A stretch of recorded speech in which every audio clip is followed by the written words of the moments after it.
ठीक है दीदी, ठीक है।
फोन मत कर दीजिए।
दौड़ के आओ, सत्संग का समय हो गया।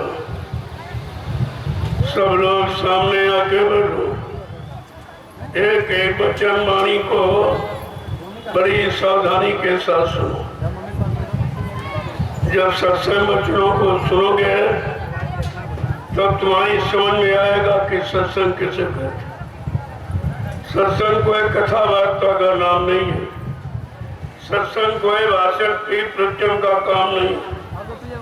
सत्संग कोई मनोरंजन नहीं है। ये संत महापुरुषों की वचन वाणी जो हम सब जीवों की बहुपार कहानी है। जीवात्माएं बहुपार भवसागर के पार कैसे जाएंगी, अपने मालिक प्रीतम का कैसे दर्शन दीदार करेंगे। प्रेमियों, उस युक्ति का नाम है सत्संग। सत्य माने ईश्वर, संग माने साक्षात्कार। ये जीवात्मा सुरत रो मुद्दतों श्रेत मालिक प्रीतम का दर्शन दीदार छोड़ चुकी। अब इसे कौन ले जाएगा, कौन पहुंचाएगा, कौन मिलाएगा? उस मिलाने वाले को कहते हैं संत सदगुरु, और मिलाने वाली युक्ति का नाम है सत्संग। ये दोनों चीजें आपको समय से मिली, लेकिन आपने उनकी कदर नहीं की।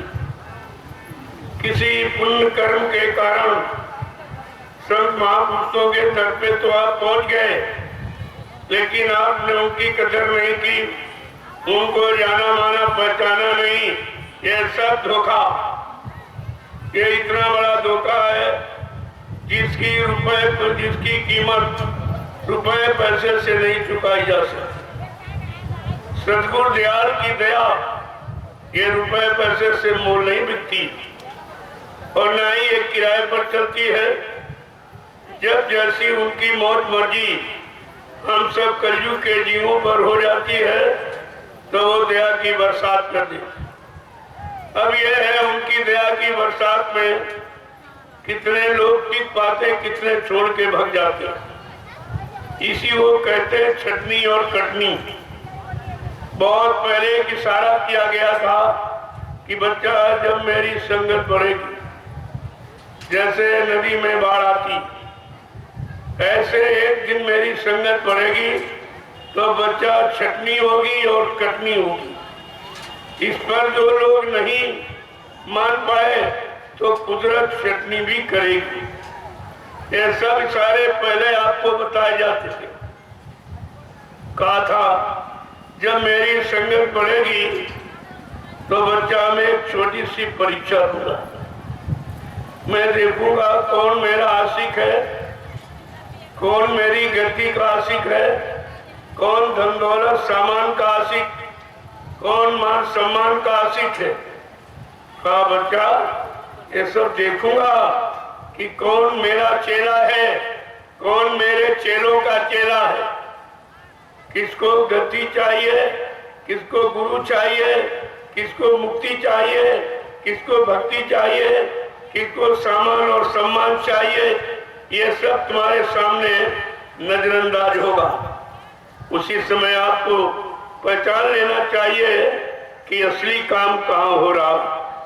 बहुत दुकानें लग गई इस समय जगह जगह, और सब इसी बात की हामी भर रहे हैं कि सत्यु लाएंगे, सत्यु लाएंगे। अरे पहले कलयुग तो भगाओ, तब सत्यु आएगा। गंदगी में कोई पूजा, कोई रहना स्वीकार करता ही नहीं। अभी तो घोर कलयुग है, इतनी गंदगी की जीना मुश्किल है। सच्चे अच्छे ईमानदार लोगों को मुश्किल से रोटी मिल पा रही है। इतनी बड़ी गंदगी, जब तक ये गंदगी नहीं हटेगी तब तक सत्यु नहीं आएगा। जो इस गंदगी को हटा देगा वही सत्यु ला सकता है। इस बात को गांठ में बांध लीजिए आप, क्योंकि इस समय बहुत दुकानें लग गई जगह जगह। हम ये करेंगे, वो करेंगे, वो करेंगे। तो हमने कहा भाई करके दिखा दीजिए, कहते क्यों?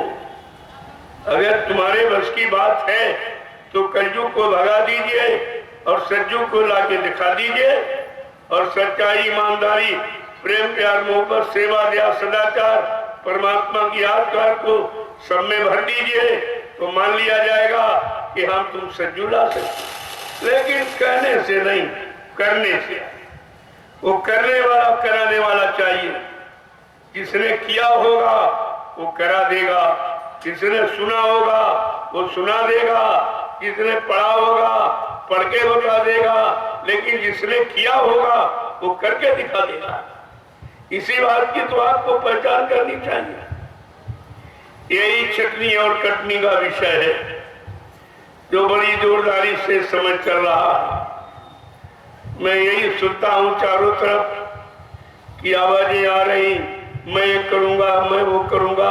तो हमने भाई कब करोगे, तारीख तो बता दीजिए उसकी, करोगे कब? अभी तक इतना समय निकल गया, 70 साल की आजादी का, तब तो किसी ने करके दिखा नहीं पाया। सबने हामी भरी, कितनी पार्टियां बनी, कितने चुनाव हुए, कितने प्रधानमंत्री, राष्ट्रपति, मुख्यमंत्री आपने बदले, लेकिन बदलाव हुआ समाज का, देश का, लोगों के अच्छे सच्चे खान पान का कोई बदलाव हुआ? तो ये यानी मतलब तो सरकार बदलने से क्या लाभ, जब तक वो कोई बदलाव करके न दिखाएं जिससे समाज में सुख और शांति मिले, सबको न्याय, सुरक्षा, रोजी रोटी मिले, बेरोजगारी खत्म हो जाए, महंगाई समाप्त हो जाए, टैक्सों की भरमार रुक जाए, तब तो माना जाए कि हाँ काम हुआ। ये काम किसी के बस का नहीं। अगर बस का होता तो बाबा जी ये क्यों कहते कि मैं परिवर्तन करने आया हूं, परिवर्तन करके ही जाऊंगा। जय कोई भाई का लाल हमें इस परिवर्तन से न रोक सकता है, न मेरा काम कोई कर सकता है। जय गुरुदेव। ये आपने बुला दिया सब, तभी लोग ये हामी भर रहे हैं, तभी तरह तरह के नाटक दुकानें लगा के दिखा रहे हैं।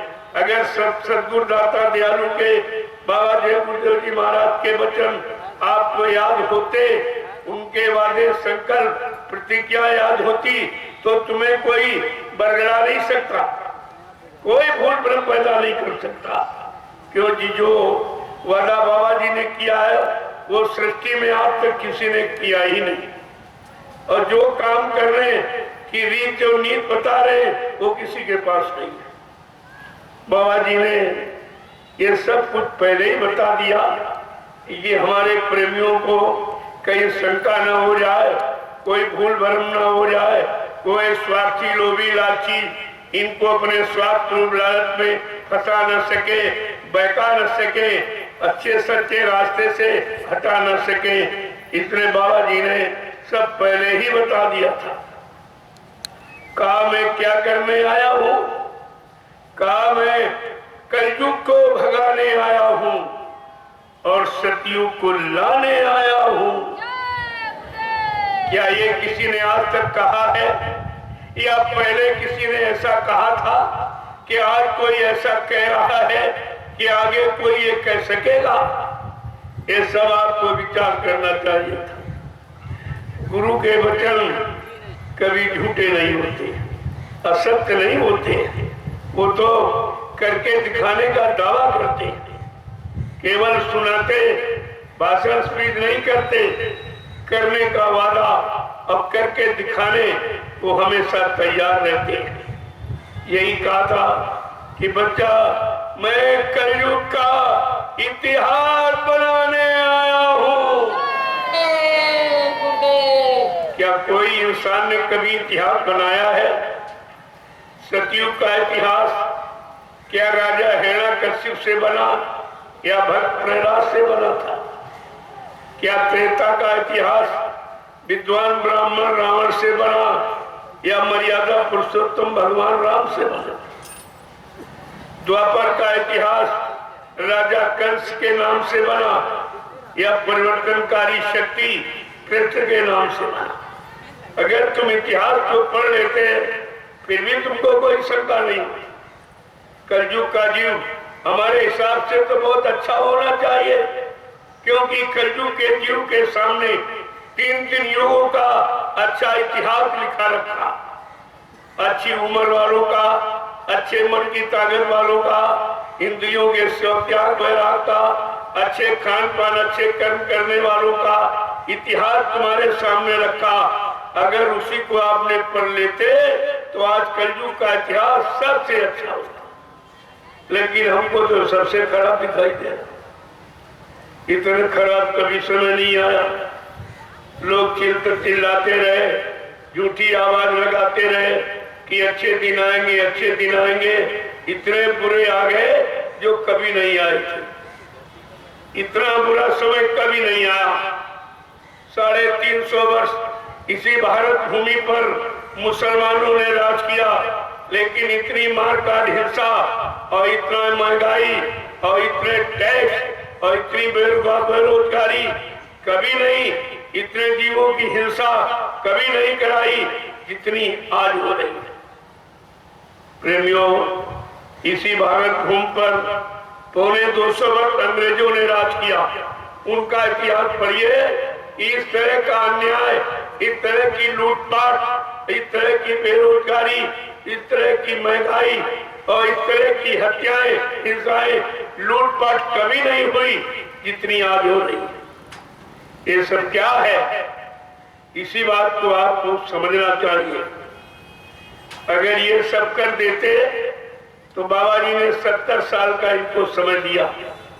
70 साल में कुछ नहीं, बल्कि और परेशानी, मुसीबतें, यानी तरह तरह की दिक्कतें बढ़ती चली जा रही, कहीं पर सुख शांति नहीं मिल रही, जिसके लिए बाबा जी ने बहुत पहले कहा था कि मैं कलयुग का इतिहास बनाने आया हूं। ऐसा इतिहास बनाऊंगा जो भूते न भविष्यते, सतयुग त्रेता द्वापर के लोग अपने अपने युग का इतिहास पढ़ना भूल जाएंगे।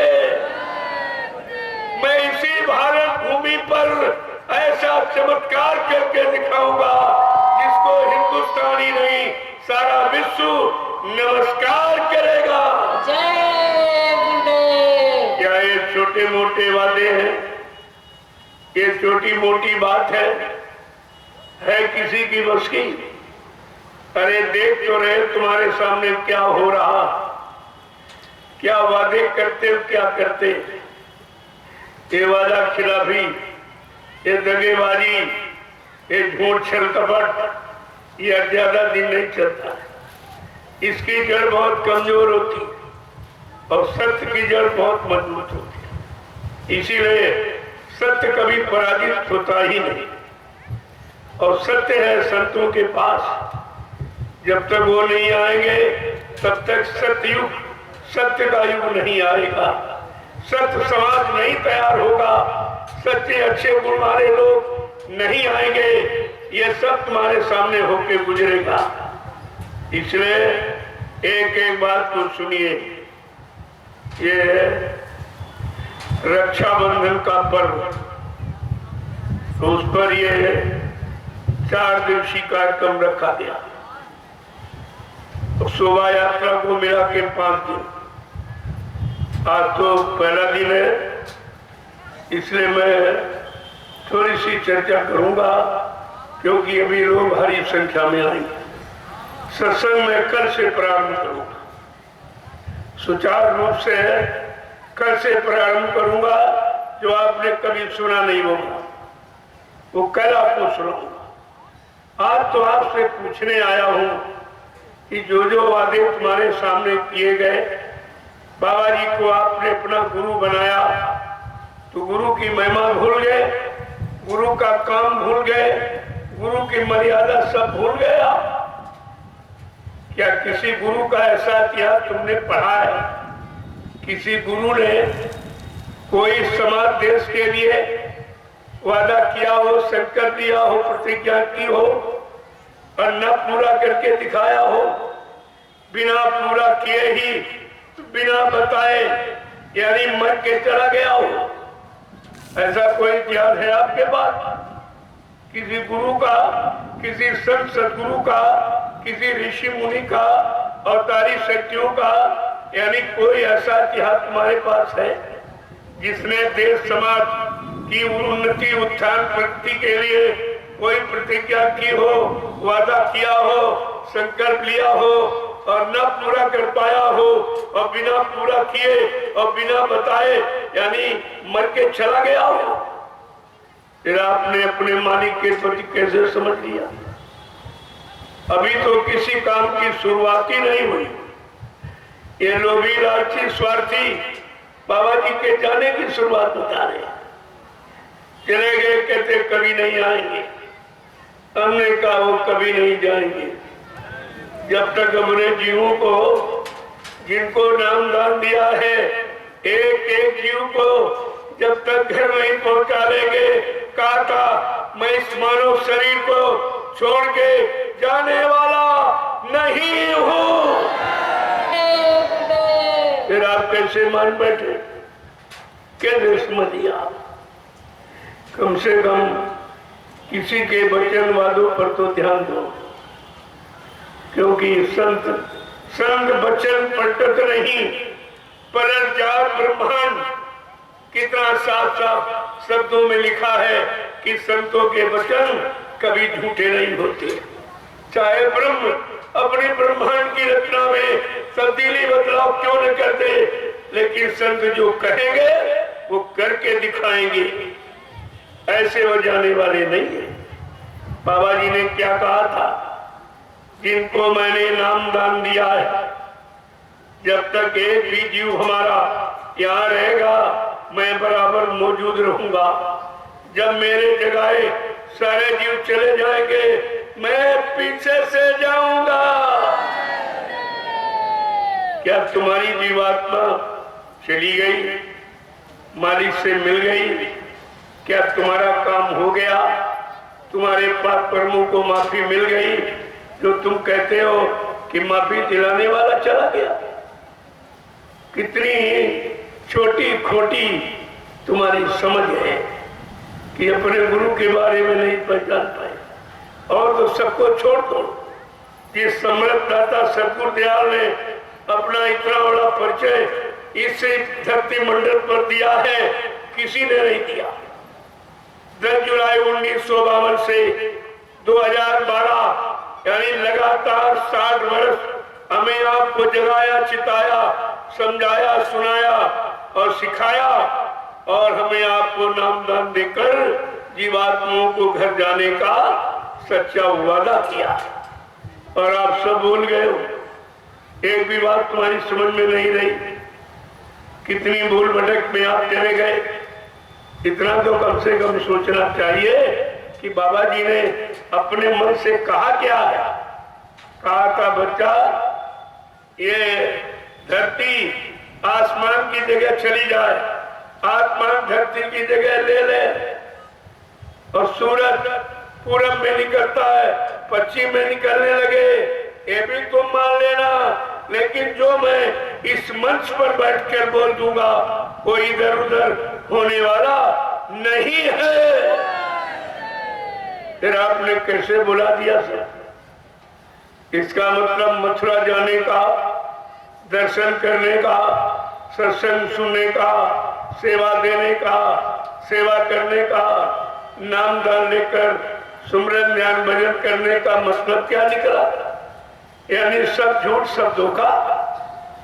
क्या आपने झूठ बोलने वाले को गुरु बनाया था? क्या झूठ बोलने वाले को गुरु बनाया था? क्या आपने धोखा पाने के लिए नाम दान दिया था? या गुरु ने तुमको धोखा देने के लिए नाम दान दिया था? कम से कम इतनी बात तो समझ ही लेनी चाहिए थी। इतना समझाने का काम, सुनाने बताने का इस धरती पर किसी ने नहीं किया है इतना बाबा जय गुरुदेव जी महाराज। और आप उन्हीं को भूल गए, उन्हीं को नहीं पहचान पाए, उन्हीं के वादों को, संकल्पों को, प्रतिज्ञाओं को आपने भुला दिया, तो फिर तुम्हारा भला कहाँ होगा? जिनकी शरण चरण छोड़कर जहां गए हो वहां कोई भला करने वाला है? वहां कोई देने वाला है कि तुमसे लेने वाला है? सब तुम्हें से सेवा मांग रहे हैं, मान मांग रहे हैं, सम्मान मांग रहे हैं, सामान मांग रहे। अगर मांगने वाले को भिखारी कहते हैं, देने वाले को दाता और मांगने वाले को भिखारी। तुमने ये भी नहीं समझा कि भिखारी किसे कहते हैं, दाता किसे कहते। जितना परिचय सच्चाई का बाबा जी ने दिया उतना इस धरती पर किसी ने किया ही नहीं। इतनी हमदर्दी लेके कोई आया ही नहीं जो इस तरह की आवाज लगाता और ये कहता कि जिनको मैंने नामदान दिया है, जब तक उनकी जीवात्माओं को घर नहीं पहुंचा लूंगा, चाहे हमको 400 वर्ष इसी शरीर में क्यों न रहना पड़े, लेकिन मैं ये काम करके जाऊंगा। आपको ये सब विचार करना चाहिए। लेकिन विचार कैसे करोगे जब पहले से कोई विचार प्रवेश कर गया? वहां शुभ विचार कैसे आएंगे? इसलिए एक एक वचन को बड़ी सावधानी के साथ। आज सत्संग का पहला दिन है, इसलिए मैं आपसे पूछने आया हूं और दाता दयालु के वचनों को बताने आया। जो तुम्हारे साथ हुआ या जिन्होंने किया वो सब मैं खोल के आपके सामने रखूंगा। वैसे मैंने कुछ बाकी नहीं रखा। ये कुरमोटा की भूमि है, यहीं से मैंने जन जागरण का संदेश प्रारंभ किया था। यहीं से पहली गुरु पूर्णिमा मैंने जन जागरण का काम प्रारंभ किया है, उस वर्ष की पहली गुरु पूर्णिमा इसी स्थान पर मनाई थी। कितनी भारी भीड़ थी। लोग ये सुनने आए थे कि सारे हिंदुस्तान में तो बाबा जी का लोग कहते मर गए, चले गए, ये कैसा आदमी आया है जो कहना बाबा जी जीवित है। मैं वही व्यक्ति हूँ। तब से मैं लगातार इस हिंदुस्तान की भूमि पर यही राष्ट्रीय मंच लगाकर मैंने जीवित होने का पूरा दावा किया। पूरा यानी आपको भेद खोला है, सारा भेद खोल दिया। अब तो इनको घबराहट हो गई, ये क्या हो गया। हमने कहा सत्य पराजित नहीं होता है। तुम्हारे कहने से, बरगलाने से चलो प्रेमी इधर उधर हो गए।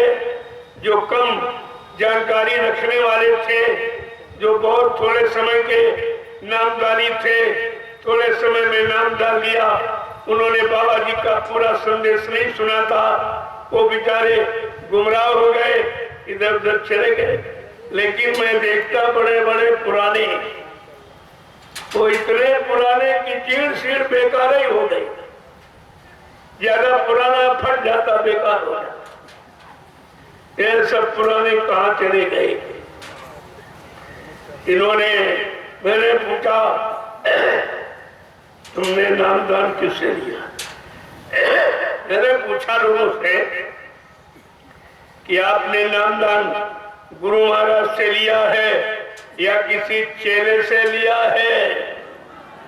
सत्य बोलिए, सच्चाई को क्यों छिपा रहे हो?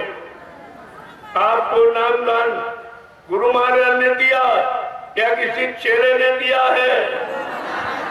आप सबका हाथ गुरु महाराज ने पकड़ा या किसी चेले ने पकड़ा है? गुरु महाराज ने। आपकी जीवात्मा को जगाने का, परमात्मा से मिलाने का, निर्धाम पहुंचाने का वादा ये गुरु महाराज का है या किसी चेले का है? गुरु महाराज का। फिर तुम सब चले कहां गए? नामदान गुरु से लिया, हाथ तुम्हारा गुरु ने पकड़ा, वादा करने का दावा गुरु ने किया, जीवात्मा को जगाकर घर पहुंचाने का संकल्प गुरु ने लिया, और तुम चले कहां गए? अब ये देखो तुम चले कहां गए? जिस समरस दाता दयालु ने पहले नाम जगाया, जो नाम को जगाएगा वही नाम देने का अधिकारी बनेगा। उसी से नाम लोगे तो फलीभूत होगी। अगर 10 साल के बच्चे ने बाबा जी से नाम दान सुन लिया है, वो भी तो सुना देगा। क्या सुनाने वाला बच्चा को दे भी सकता है? वो सुनाने वाला नहीं, देने वाला। देने वाला कौन?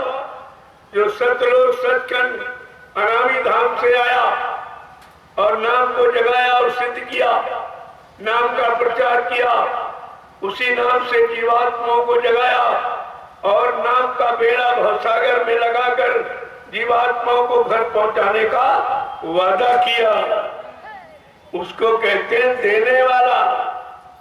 तुम्हें कोई जानकारी है नहीं, ऐसे मथुरा जाते रहे, घूम फिर के लौट आए, वीआईपी भंडारे ढूंढते रहे, वहां भाषण किया, प्रवचन किया, प्रेमियों से सेवा बटोरी और 60% उन ठेकेदारों को दे दिया और 40% लेके तुम घर आ गए।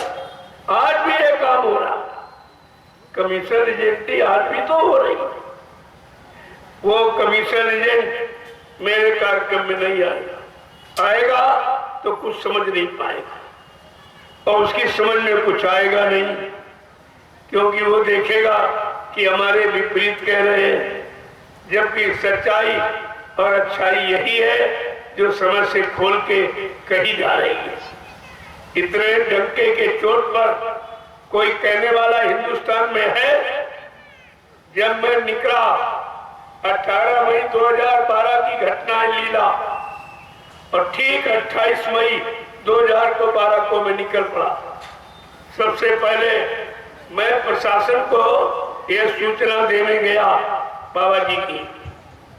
दिल्ली पहुंचा, वो जंतर मंतर नाम से जो भूमि जानी जाती, जहां लोग भारत सरकार से न्याय मांगने जाते। मैं कुछ प्रेमियों को साथ में लेकर वहां पहुंचा। प्रेमियों ने प्रधानमंत्री गृह मंत्री को ज्ञापन दिया और रिसीविंग ले ली। मैंने 1.5 घंटे मीडिया से वार्ता किया। मीडिया ने कुछ चैनल खोला, पत्रकारों ने कैमरे खोले, लेकिन आज तक छापा निकाला तुमने जो मैं बोला था कुछ नहीं। मैंने ये भी कहा, अगर तुम सच्चाई नहीं कहोगे तो मैं 1 सप्ताह के बाद फिर आ जाऊंगा। मुझे कौन सा डर था? मैं 1 सप्ताह के बाद फिर कुछ प्रेमियों को लेकर उसी जंतर मंतर भूमि पर पहुंचा और प्रेमियों ने राष्ट्रपति को ज्ञापन दिया, उनसे रिसीविंग ले ली।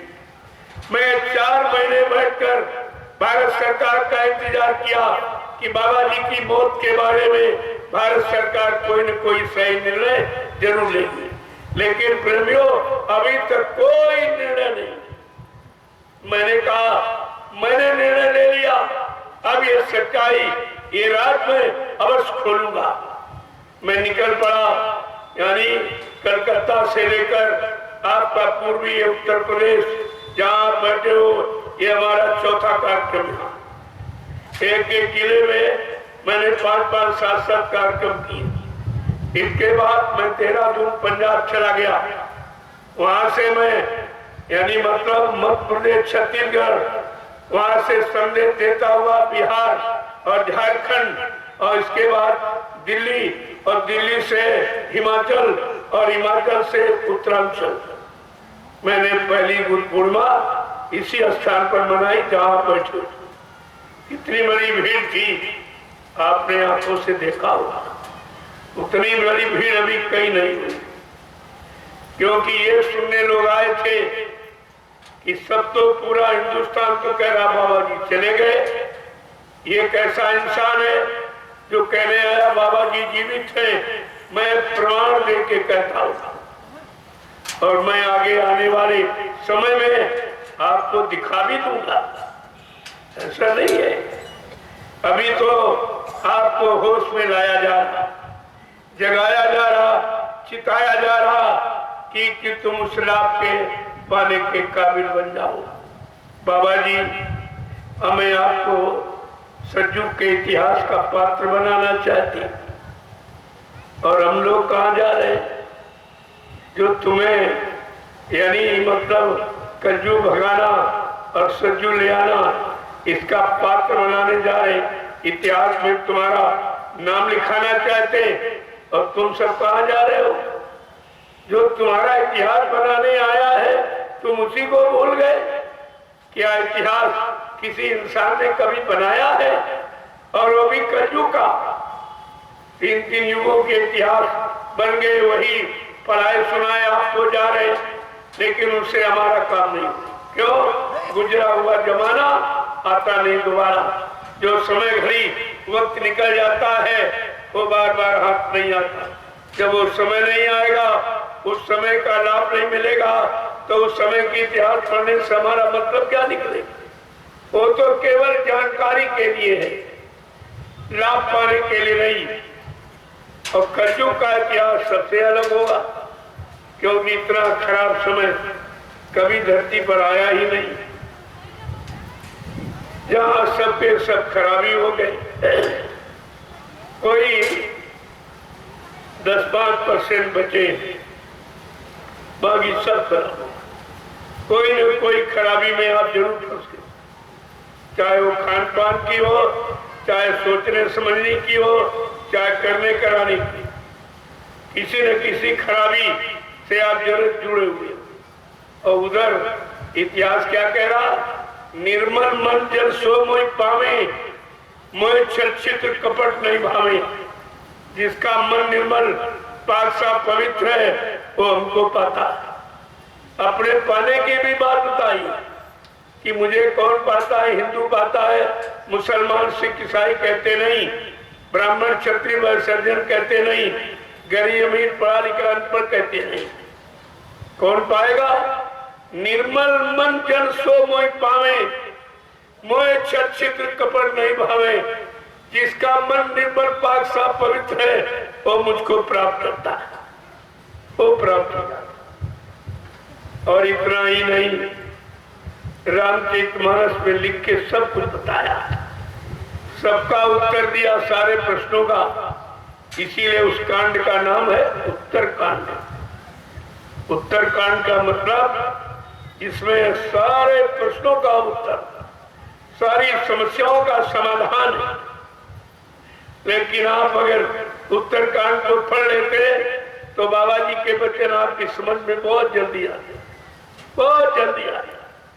क्योंकि वो सब पहले से संत गोस्वामी जी महाराज ने लिख करके बता दिया है और कहा मेरा वास किसके हृदय में होता है? कहते ब्राह्मण क्षत्रिय कहते नहीं, क्या कोई रंग रूप वाला कहते नहीं, कि धनमाला बल वाला बुद्धि वाला कहते नहीं। कौन पाया किसके हृदय के में वास होता है? बड़े साफ साफ शब्दों में लिखा है, लेकिन कभी पढ़ा होता आपने तो समझ में आ जाता कि जाति पाति धन धर्म बढ़ाई और कुल परिवार रह सुखद समुदायी। इन्हें त्यागी भजे मन लाई और ताके हे बसे रघुराई। कितना साफ साफ शब्दों में लिखा। प्रभु का वास किसके हृदय में होता है?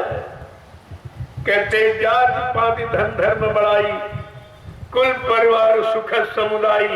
इन्हें त्याग, जो इतनों का परित्याग कर देगा उसके हृदय में मेरा वास होगा। ऐसा तो कोई धरती मंडल पर है नहीं। तुम्हारे सामने सबसे कठिन जाति अपमाना, जात पात की खाई से तुम अलग नहीं हो पाए हो।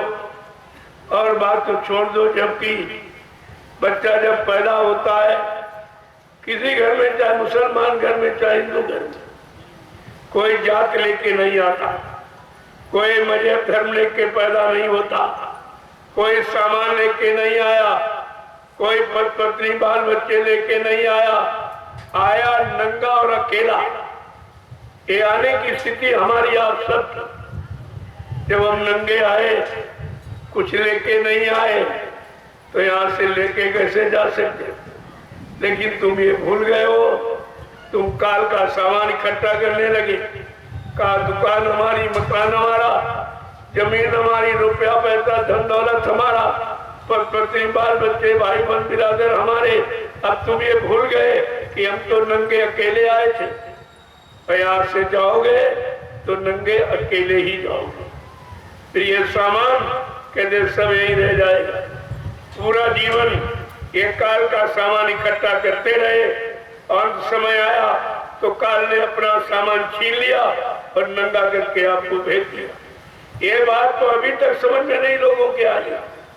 सत्संग केवल दो ही शब्दों का है, ये शरीर किराए का मकान है और जाने के पहले अपना काम बना लो, इसके अलावा कुछ हम दो बातों को समझाने के लिए कितने दृष्टांत, कितने उदाहरण और कितनी किस्से कहानी तरह तरह से आपको सुनाए जाते कि किसी तरह से आपकी समझ में आ जाए कि ये शरीर किराए का है, मेरा नहीं है, इसे खाली करके जाना पड़ेगा, सामान छोड़ के जाना पड़ेगा।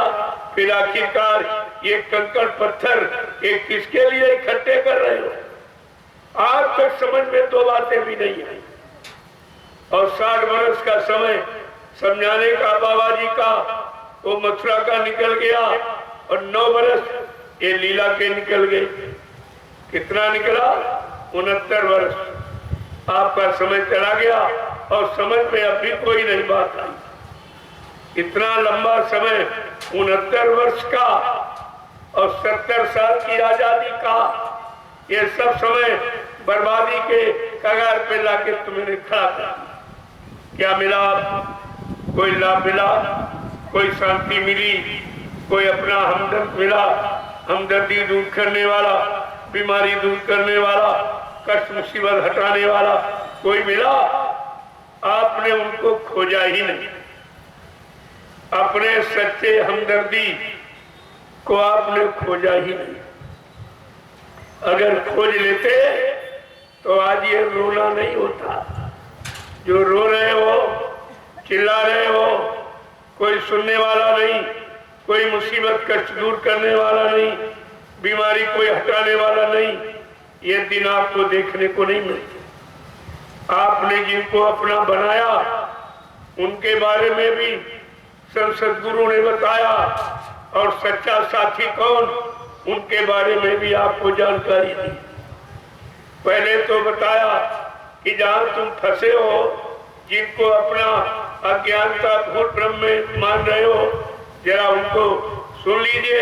एक कहां तक तुम्हारे साथी है कि तेरी तक पत्नी का नाता, देहरी तक ही पत्नी का नाता, पौली तक माँ का नाता है, मरघट तक जाते भाई बंधु, पर हंस अकेला जाता है। देखो पूरे रिश्तों का भेद बताता। जिन रिश्तों को तुम अपना मान बैठो, उनके बारे में जानकारी दी और कहा सबसे सब तरफ से बचाने वाला वो रिश्ता कौन है कि संगी साथी गुरु को लेना, इस संगी साथी गुरु जी को लेना, और भेद इन्हीं का जाना है, और सुरति सत्य का साधन करके अपने घर चढ़ जाना है, फंसना नहीं देश बिराना है। कितने साथ सत्य का तुम्हारे साथ सच्चा साथी गुरु, यहाँ का साथी वहां का साथी, और तुम कहते चिल्लाते यही हो, यहाँ के साथी जय गुरुदेव, वहाँ के साथी जय गुरुदेव, यहाँ मिले हैं जय गुरुदेव, वहाँ मिलेंगे जय गुरुदेव। जब तुम चिल्लाते रहे लेकिन अभी तक उनको अपना साथी नहीं बना पाया, उनकी मर्यादा को आपने समझ नहीं पाया, तो तुम्हारे चिल्लाने का मतलब ही क्या? महापुरुषों ने कहा कलयुग का जीव कोई नया काम नहीं कर सकता, इतनी ताकत नहीं, तो कोई नया काम मत करो। लेकिन जो तुम्हारा मन पुराने गंदे कामों में, गंदी आदतों में जो लगा हुआ, अरे उसी से मन को हटा लो, केवल हटा लो, तुम्हारा काम बन जाएगा। क्या हटाने की बात कही है कि इंद्रिय द्वारे बंद कर रखना, कि इंद्रिय द्वारे ही बंद कर रखना, और मन पर अंकुश लाना है, फंसना नहीं देश बिराना है। केवल मन पर अंकुश लाना, जहां जहां मन को लगाया है वो तुम्हारी सच्ची जगह नहीं है, और तुम्हारा सच्चा साथ देने वाला स्थान सामान नहीं है। जहां तुमने मन को लगा रखा है, कहा वहां से हटाओ और गुरु में लगाओ, तो कितना आसान तुम्हारा काम होना है। इधर से उधर केवल हटाना और लगाना समझ में आ जाए तो काम तुम्हारा कितनी जल्दी और कितना आसान हो जाएगा। लेकिन ना तुम हटा पा रहे हो मन को, न गुरु में लगा पा रहे हो, तो गुरु गुरु कहने से काम थोड़ी होगा। और तो गुरु जो कहे, सतगुरु कहे करो तुम सोई, अब मन के कहे चलो मत कोई। आज तक जो मन का कहना माना है, तीन तीन युगों से फंसे पड़े हो, निकल नहीं पाए हो, कहा चला अरे सतगुरु का कहना मान लो। उनका कहना कितना आसान है, काम करते रहो, नाम जपते रहो। कोई काम भी आपका बंद नहीं कराया, केवल बुरे कर्म और बुरा खान पान जो तुम्हारे शरीर को नष्ट करता है, जीवन शक्ति को कमजोर करता है, उसे आप छोड़ दो, और जो मानव खान पान परमात्मा खुदा ने दिया उसे आप खाइए। मना कौन करता? देखो जितने जीव परमात्मा खुदा ने बनाए, सबका भोजन अलग बनाया।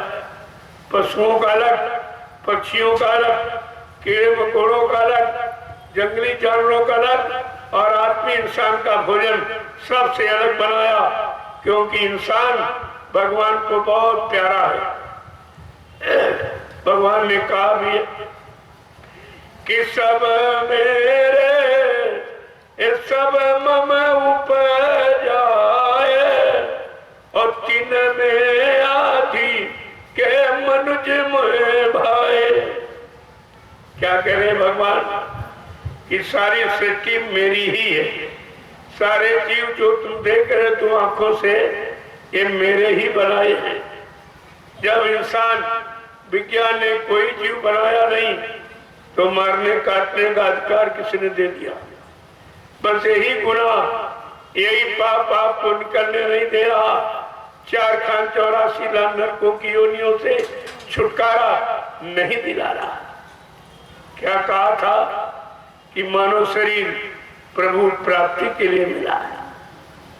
जब मनुष्य शरीर में जीवात्मा आएगी तब वो परमात्मा से मिल सकती। लेकिन परमात्मा से मिलाने वाला कोई संत महात्मा चाहिए, जिसने अपनी जीवात्मा को जगाकर परमात्मा से मिला लिया हो।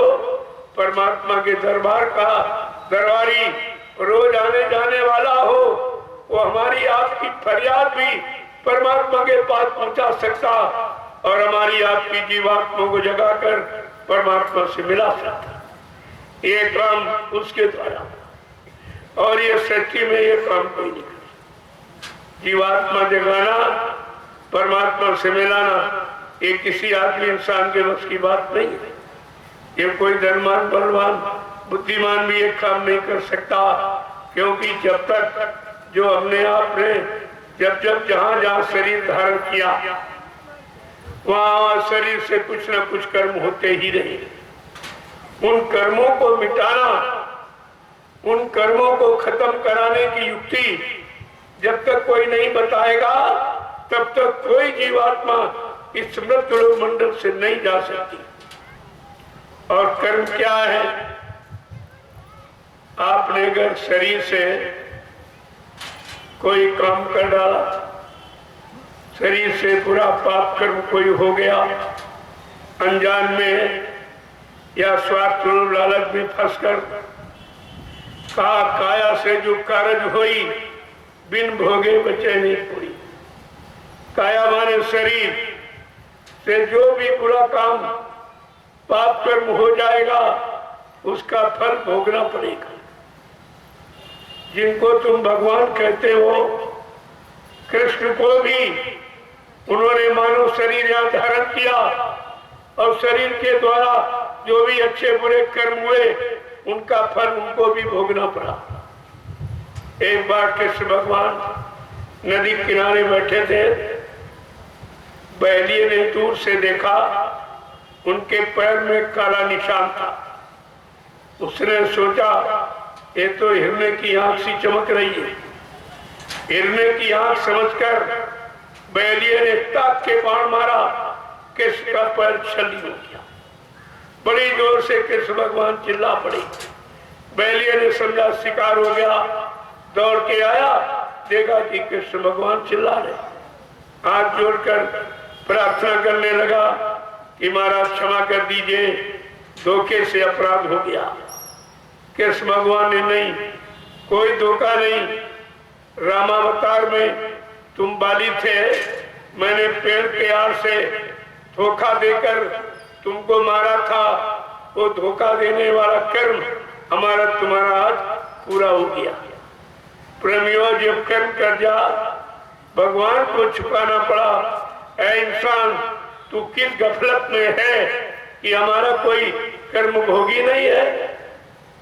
इतिहास पढ़िए तो सब तुम्हारी समझ में आ जाएगा। ये तो कर्म फल है। इसीलिए कहा मनुष्य शरीर परमात्मा को पाने की मिला, आज से नहीं। जब 5 महीने का पिंड माँ के पेट में तैयार हो जाता है उस समय वो मतलब यानी खुशबू बदबू की एहसास करने लगता, उसे एहसास होने लगता। गर्भ की स्थिति, मुंह नीचे पैर ऊपर उल्टा टंगा रहता। तो माँ का मलमूत्र बच्चे के मुंह पर से 24 घंटे गुजरता। अब सोचिए आप, कितनी बदबू, कितनी गंदगी, कितना कष्ट, कितनी असहनीय पीड़ा होगी। उस समय तो वहां जीवात्मा का कोई साथी बैठा नहीं जिससे वो मदद मांगे। लेकिन गोस्वामी जी महाराज ने रामचरितमानस के उत्तरकांड में स्पष्ट लिखा कि जीवात्मा ने किससे प्रार्थना किया कि नरक कुंड से हमको बाहर करो। बड़े साफ शब्दों में लिखा है, लेकिन हमने आपने उसको ध्यान नहीं दिया कि अब प्रभु कृपा करो यही भांति और सब ताज भजन ने करब दिन राती। किससे प्रार्थना की? प्रभु से, रामकृष्ण से नहीं।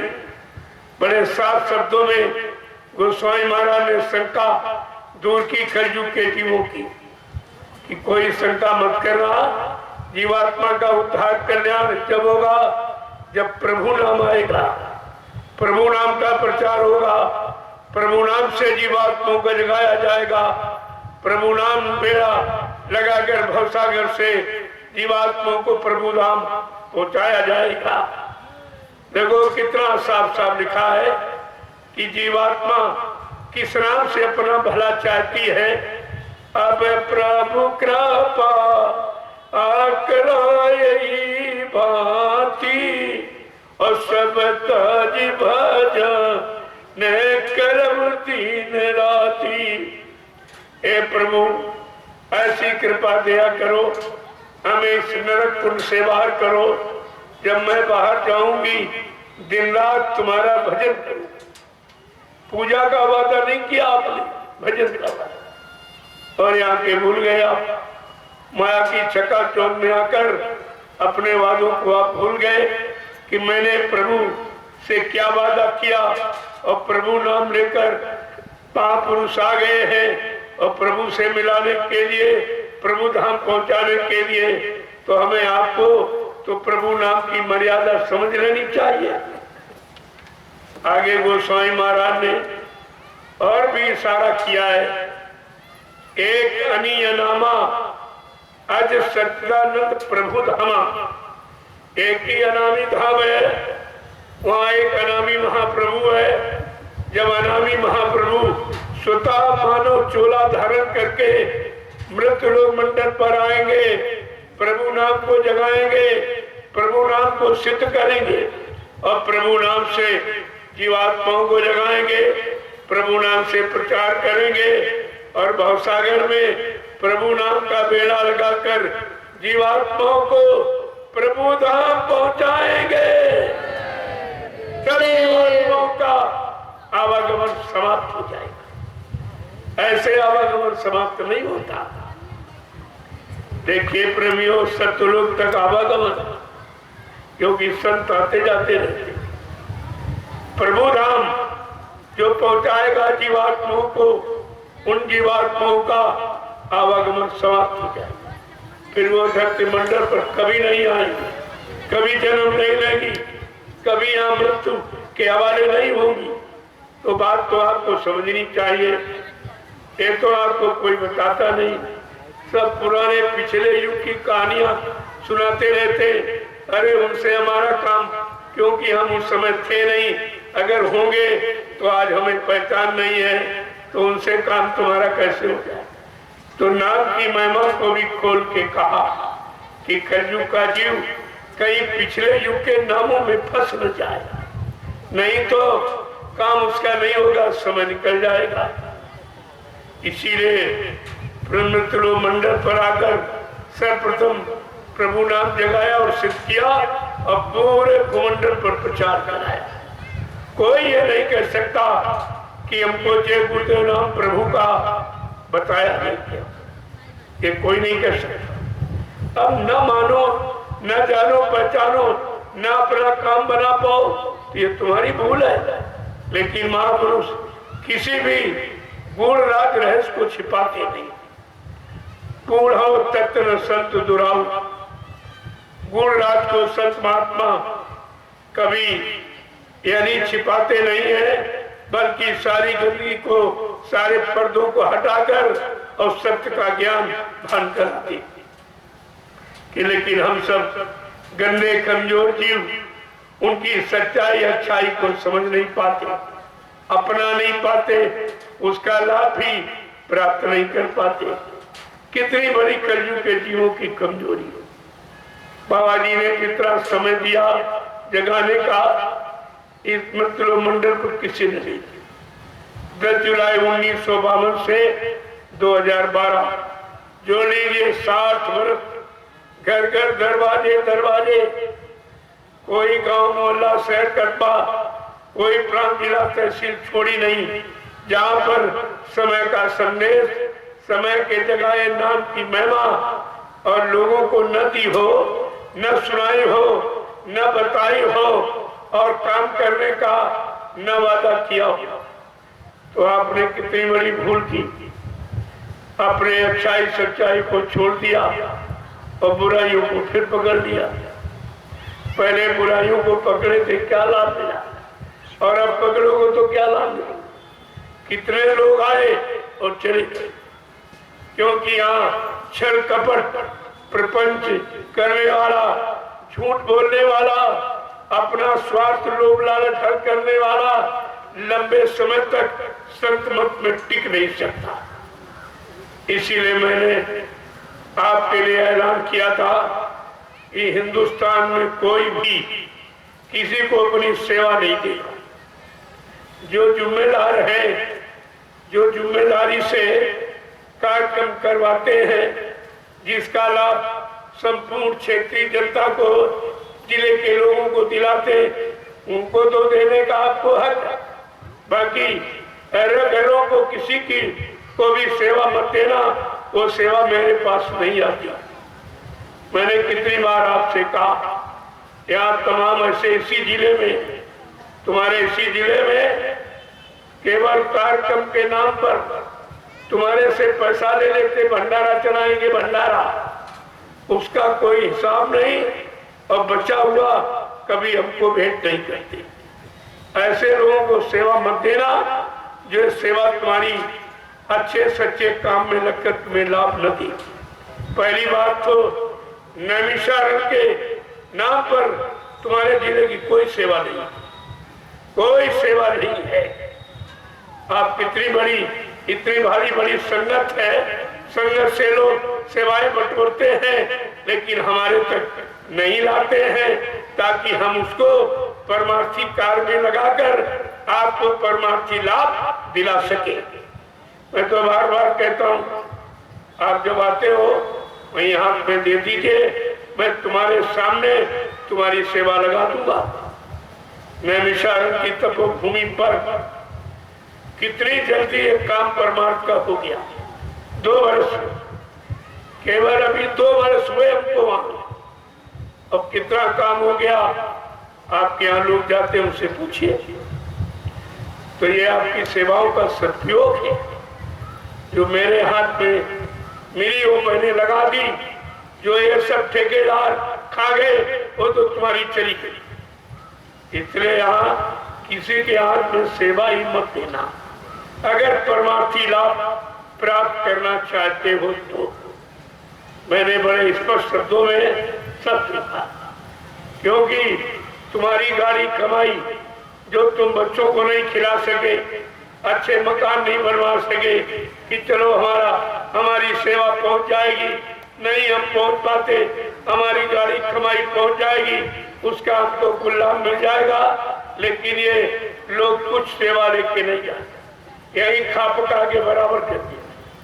वो भंडारे के नाम पर सेवा वसूली और छोटा मोटा थोड़ा बहुत पीछे लगा के चला दिया और बाकी बेच के खा गए। ये सब मथुरा के पुराने लुटेरे हैं। ये नए नहीं पुराने, इनकी आदत लूटपाट खाने की रही है, वो इनसे होने वाला नहीं है। इनसे कोई काम तुम्हारा नहीं होगा।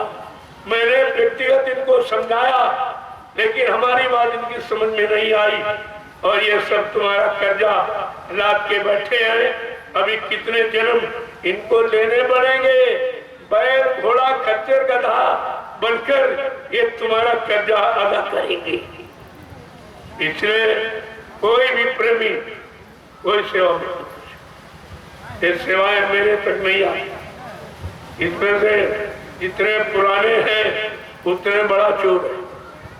जितना पुराना चोर मथुरा वाला यहाँ भी आ गया और तुम्हारी सेवाएं यहाँ भी खा पी रहा है, अच्छे सच्चे काम में लगने नहीं दे रहा।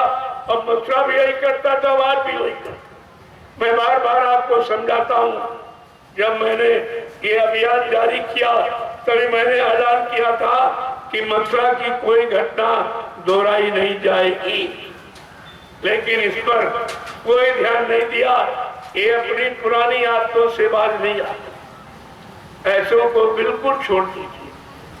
अब नया वक्त आ रहा है, नया समय आ रहा, नए अच्छे सच्चे लोगों की जरूरत, और पीछे से बहुत अच्छे लोग आ रहे। मैंने कितनी बार ये आपसे कहा सत्संग में कि पीछे से अच्छे लोग आ रहे हैं, तुम्हें धक्का मार के हटा देंगे, कहेंगे इतने सालों में आपने क्या करके दिखाया, आप क्या जवाब दोगे। इसलिए अब ये कार्यक्रम हो रहा है, इसमें आप अपने हाथ से कार्यालय बना हुआ वहां आप सेवा दे दीजिए, इसी कार्यक्रम में लग जाएगी और आपको उसका लाभ मिल जाएगा। ये इतने लोग आए हो, थोड़ा थोड़ी जैसे थोड़ी थोड़ी मिट्टी डाल दो ढेर हो जाता, ऐसे थोड़ी थोड़ी गाड़ी कमाई इस सच्चे परमार्थी कार्य में लगा दीजिए, आपको लाभ मिल जाएगा उसका। इसीलिए कार्यालय में और किसी को मत देना, इन लुटेरों को तो बिल्कुल मत देना। सब संगल लूट के खा गए और आज भी खा गए। बहुत पुराने हैं ये, इससे बच के रहना। बहुत अच्छे लोग आ रहे हैं।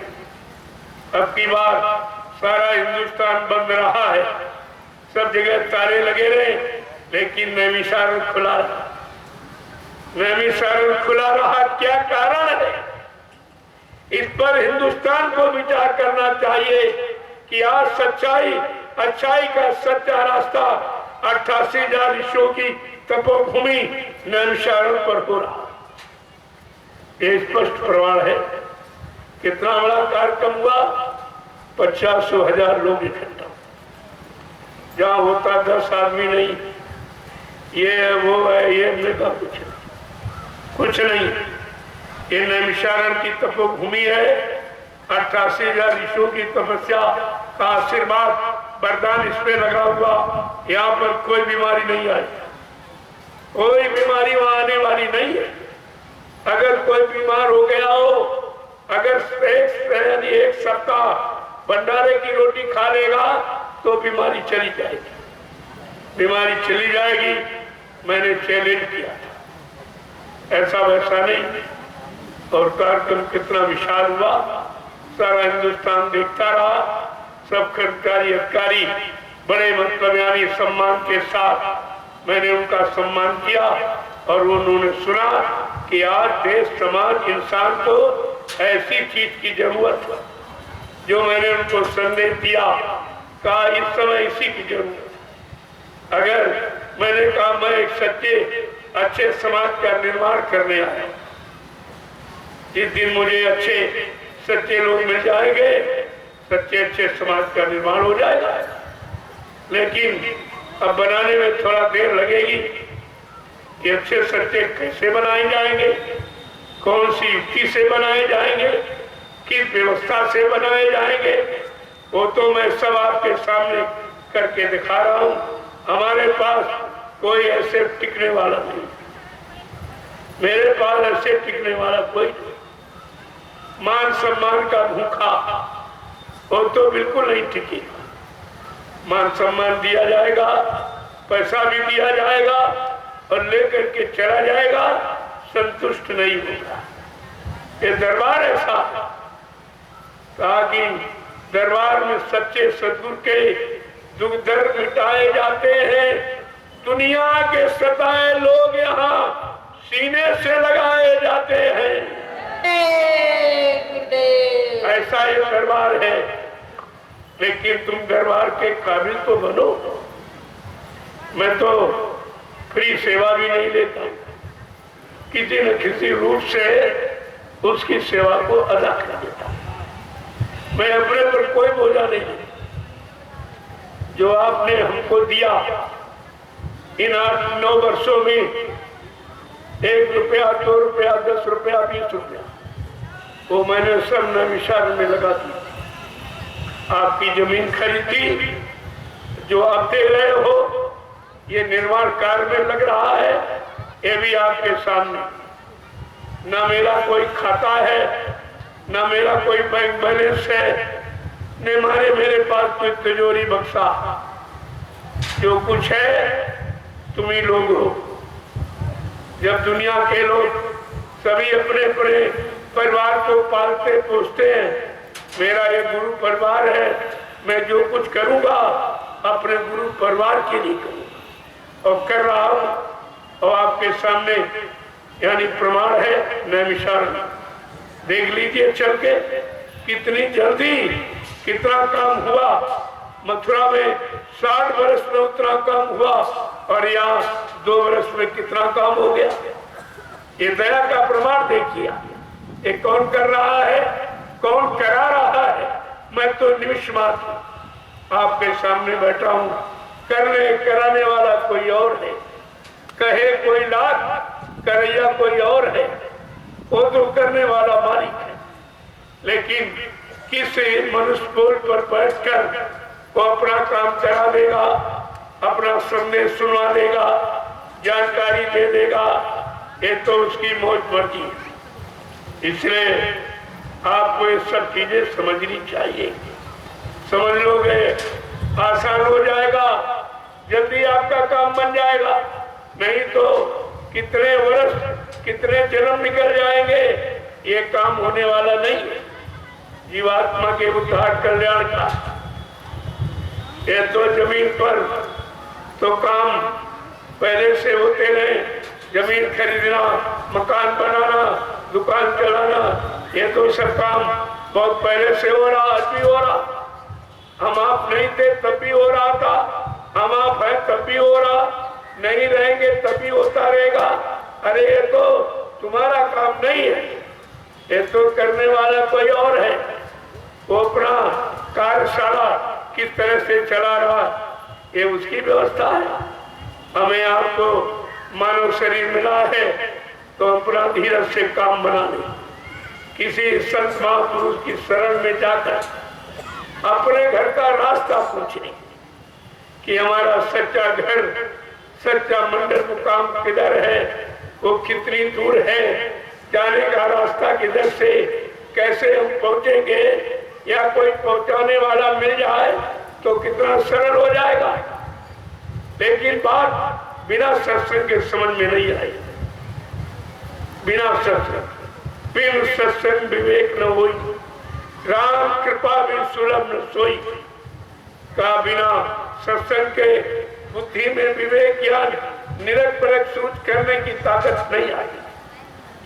और आपको सत्संग मिलता नहीं है, मिलता है तो तुम्हारी समझ में नहीं आता, तुम वहां ठहर रुक नहीं पाते हो। देखिए आप तो खैर पानी बरसता रहा, फिर भी आप देखिए सत्संग की महिमा कि बरस के निकल गया और तुम्हारे काम के लिए समय दे दिया। मैंने कहा अब तुम्हारे काम में कोई बाधा नहीं था। कल भी आपने देखा कितनी बारिश हुई, जैसे ही शोभा यात्रा का समय आया एकदम साफ। और आपकी जैसे शोभा यात्रा समाप्त हुई, आप यहाँ आए, भोजन पानी कर पाए, इसके बाद पूरी रात बारिश, मूसलाधार बारिश, और समय से फिर अपना काम। जब प्रकृति तुम्हारे साथ है, इससे बड़ा और प्रमाण हम क्या आपको दें।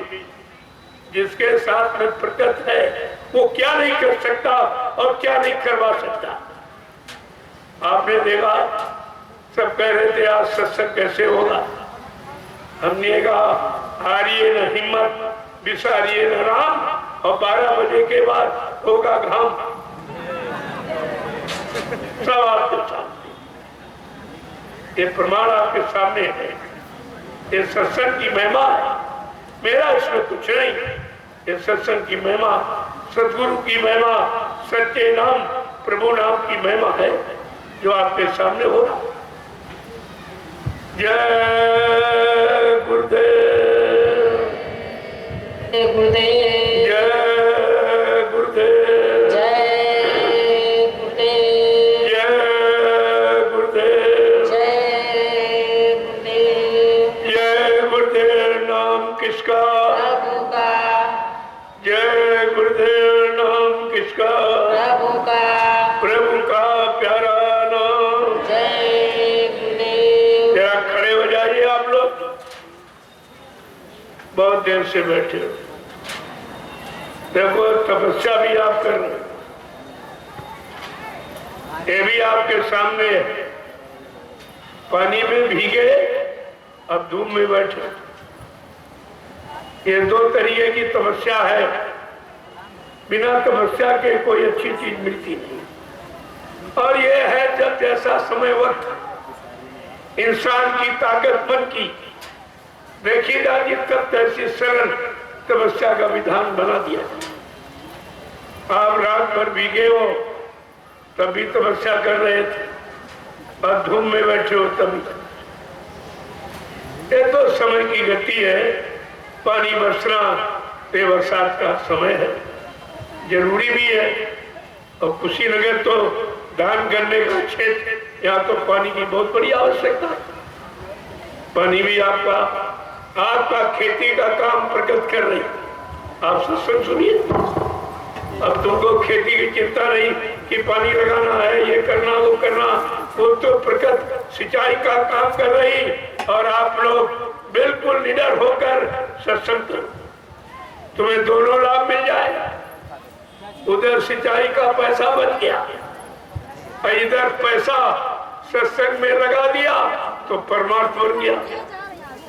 उधर परिवार के पालन पोषण के लिए खाने की रोटी की व्यवस्था बन गई, और इधर तुम्हारा परमार्थी काम बन गया, थोड़ा बहुत गाड़ी कमाई, वैसे तुम्हारी कमाई में दशांश गुरु का। जो ने नामदान लिया है उनकी कमाई में दशवांश गुरु का। अगर 100 कमाते हो तो 10 गुरु की।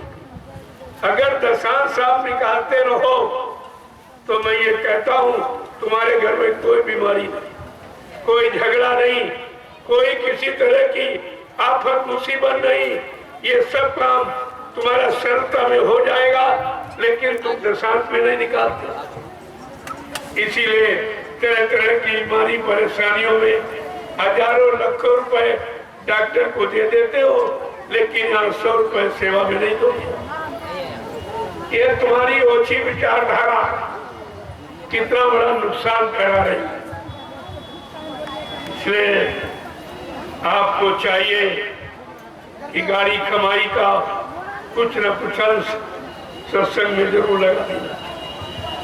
देखो 2 तरीके हैं, एक तो आप सक्षम हो, सत्संग में पहुंच जाते हो, लेकिन ऐसे हजारों प्रेमी जिनके बाद जाने का समय नहीं है या किराया भाड़ा नहीं है, तो मैं उनसे आके खुद ही मिल लेता हूँ।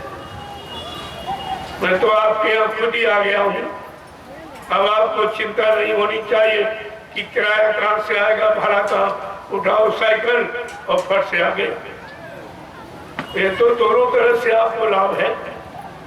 तो ये प्रेमियों की इच्छा, उनकी आवाज सुनी गई अंदर में कि हम नहीं आ पा रहे, बड़ी समस्याएं हैं, किराया भाड़ा की व्यवस्था नहीं है। तो हमने कहा चलो कोई बात नहीं, मैं आपके घर आके मिलूं, मैं चल के आपसे मिलूं। तो आपके यहाँ आ गया हूँ मिलने। तो कल से आप तैयारी में आइए और पूरा संदेश सुनिए। तब आपको ये पता चलेगा कि सत्संग किसे कहते हैं। अभी तो मैंने केवल परिचय दिया सत्संग। जिन जिन लोगों ने, जिन जिन संत महापुरुषों ने सत्संग के बारे में जो जो जानकारी दी वो मैंने आपके सामने रखी। और आज क्या जरूरत है, आज कलयुग के कमजोर गंदे जीवों को किस चीज की आवश्यकता है, उनकी आवश्यकता कैसे पूरी होगी, तो उनके लिए रास्ता खोल दिया गया। सत्संग करो, सेवा करो और भजन करो। ये 3 रास्ते हैं मन को ठीक करने के, मन को शुद्ध करने के, मन को परमात्मा में लगाने के 3 रास्ते हैं। सत्संग करो, सेवा करो और भजन करो। करके मिलेगा, सुनकर सुना के नहीं। सत्संग करो, सुनो सुनाओ, पढ़ो पढ़ाओ नहीं, करो। जो बताया जाए उसे अपने करनी में उतारो तो उसका लाभ मिल जाएगा। जब तक करोगे नहीं तब तक कोई लाभ नहीं मिलेगा। चाहे खेती हो, चाहे दुकान दफ्तर हो, बिना मजदूरी कोई काम बिना किए कोई मजदूरी आपको नहीं देगा। संत मत एक ऐसा मत है जो कम कराता है और फल ज्यादा देता है। यानी निमिष मात्र का तुम खड़े हो जाओ और काम तुमसे करा लिया जाएगा। केवल आप खड़े रहो। कहा था पड़े रहो दरबार में, धक्का धनी के खाओ और कबहू दीन दयाल के भनक पड़ेगी काम। कहा तुम दरबार में पड़े रहना, खड़े रहना, अड़े रहना, लेकिन ना तुम खड़े रहे न पड़े रहे। यहाँ तो सबके सब भाग खड़े रहे। कोई इधर भाग गया, कोई उधर भाग गया, कोई उधर भाग गया। दरबार में कोई नहीं मिला, दरबार खाली हो गया। प्रेमियों, गुरु नानक देव जी महाराज का इतिहास पढ़ा सुना होगा आपने। उनके 4400 शिष्य जब हो गए तब गुरु नानक देव जी महाराज को चिंता हो गई कि हमारे यानी शिष्यों की संख्या बढ़ती चली जा रही, इनमें मेरा सच्चा आशिक, मेरा सच्चा भक्त, सच्चा मुरीद फॉलोवर कौन है। उनको इसकी चिंता हो, तो वो इसकी परीक्षा के लिए तैयार हो। तेरा परीक्षा करके देखो, इतनी बड़ी भीड़ में मेरा सच्चा आशिक जो मेरे सिवा न किसी को जानता है, न पहचानता है, न मानता है, केवल मेरे पर अधीन रहता है, ऐसा यानी भक्त मुरीद फॉलोवर कौन है? इसकी परीक्षा के लिए गुरु नानक जी ने तैयारी कर ली। संगत से कहा कल पूरी संगत आएगी, मैं एक आवश्यक संदेश दूंगा। तो जब सवेरे संगत आई तो गुरु नानक देव जी महाराज ने कहा सब लोग लाइन से खड़े हुए। तो सब प्रेमी लाइन से खड़े हुए। तब गुरु नानक देव जी महाराज ने कहा हमको सर चाहिए सर। तो जब से आगे प्रेमी खड़ा था बड़ा खुश हुआ कि अगर आज मेरा ये सिर गुरु के काम आ जाए, मेरा मानव जीवन सार्थक हो जाए। क्योंकि गुरबाणी कहती है शीश दिए गुरु मिले तो भी सस्ता जान। अगर सच्चा परमार्थी गुरु जीवात्मा को जगाने वाला, परमात्मा से मिलाने वाला, पाप कर्मों की माफी दिलाने वाला ऐसा सच्चा सदगुरु अगर मिल जाए और उसके मिलने में अगर सर चला जाए तो सस्ता सौदा है। का ये सस्ता सौदा?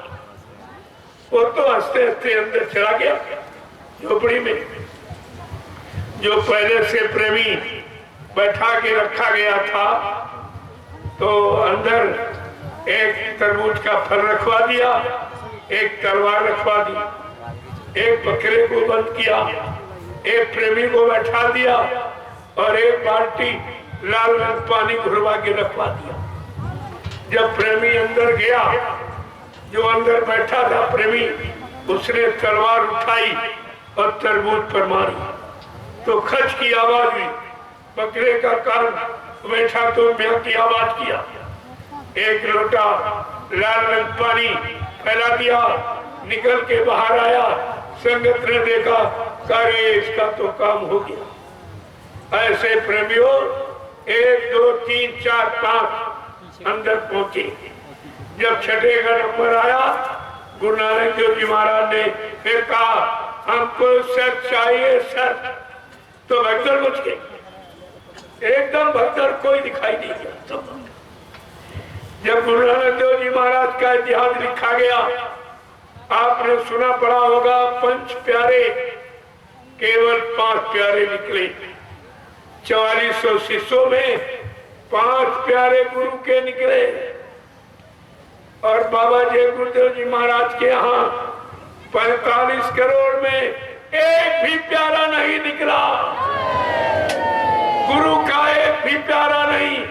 कोई जमीन का प्यारा, कोई आश्रम का प्यारा, कोई धन दौलत मान सम्मान का प्यारा निकला, लेकिन गुरु का प्यारा एक भी नहीं निकला।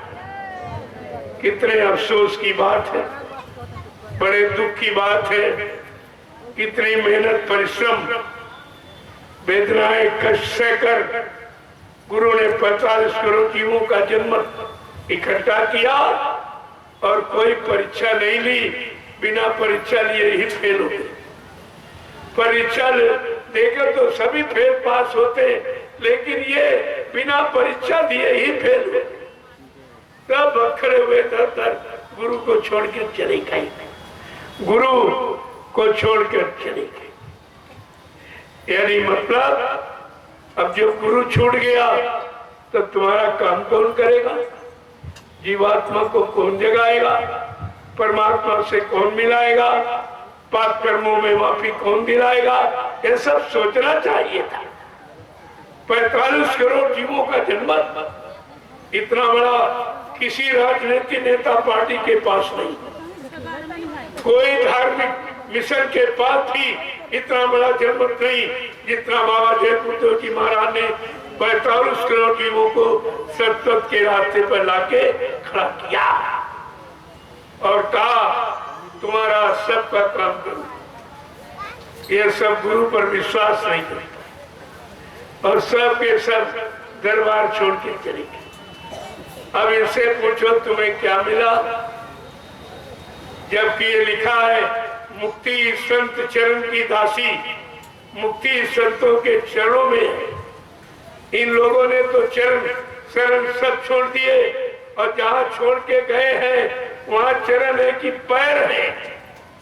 पैर तो घोड़े गधे के लिए, क्या पैरों की महिमा की चरणों की महिमा। लिखा तो कि चरण में मतलब यानी मुक्ति है संतों के चरण, और वो चरण आपने छोड़ दिए। अब इन बेचारों को कहां से मुक्ति मिलेगी, किसकी भक्ति करेंगे, किनको मुक्ति कौन देगा। इनके सामने धीरे धीरे अहम समस्या आके खड़ी हो जाती। मैं सारा भेद खोल के कहता हूं, मैं कोई इधर उधर की बातें यहाँ नहीं करता, क्योंकि हमको आपसे कुछ नहीं चाहिए। न पहले कभी 1 रुपया आपसे मांगा, न आज मांगता हूं। जो श्रद्धा सेवा भाव में आप देते हो, आपका उधर मैं विचारों में लगा दे रहा हूं। सब का सब तुम्हारी कमाई मान। चल के देख लीजिए कि भाई मैंने 1 रुपए 2 रुपए 10 रुपए सेवा दी थी, मेरी सेवा कहाँ लगाई।